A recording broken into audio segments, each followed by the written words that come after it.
The Lost Steps by Alejo Carpentier chronicles the escapades of a young composer who abandons his hollow life in New York City in pursuit of a more meaningful existence.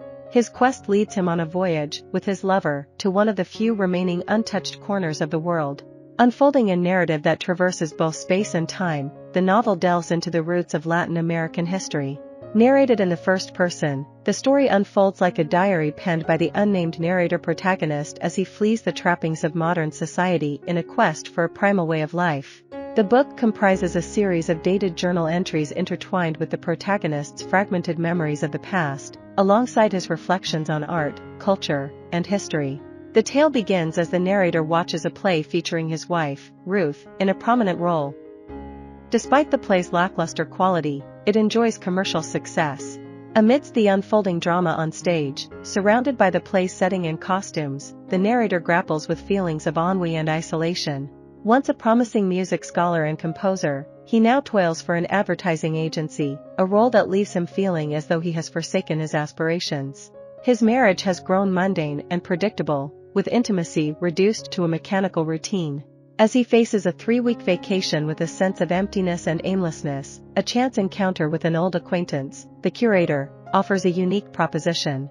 Recalling the narrator's earlier work on primitive instruments and musical origins, the curator tasks him with a journey to South America to procure indigenous clay instruments for a museum exhibit. Initially hesitant, the narrator reconsiders when his lover, Moosh, offers to accompany him. Together, the narrator and Moosh venture to an undisclosed South American city.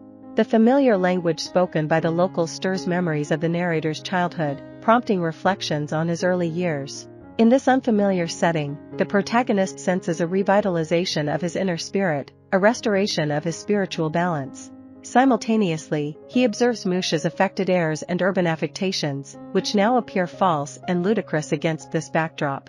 During a bus journey into the hinterlands, he encounters Rosario, whose strength and simplicity captivate him. Her profound connection with nature leaves a lasting impression on him. The protagonist and Rosario soon kindle a romantic relationship, while Moosh is sent back home after falling ill with malaria.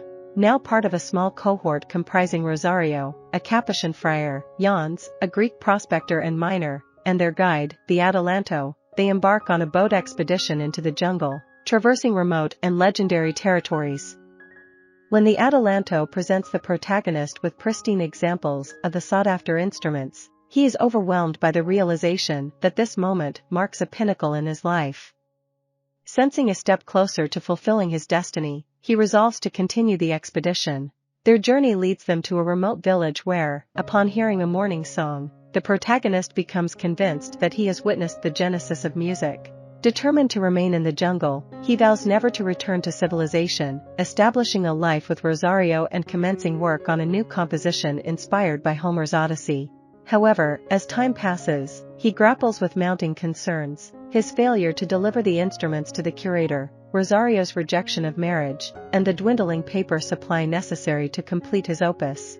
When a plane dispatched by Ruth, his estranged wife seeking him, arrives in the jungle, the protagonist seizes the chance for a brief city visit to procure essential provisions.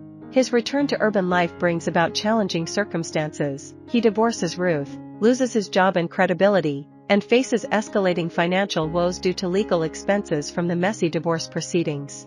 Upon his belated return to the jungle, he finds himself too late. The rising river obstructs the path to the village, and he learns that Rosario is carrying another man's child. Realizing his error and hoping for a second miracle, he confronts the harsh reality of his situation.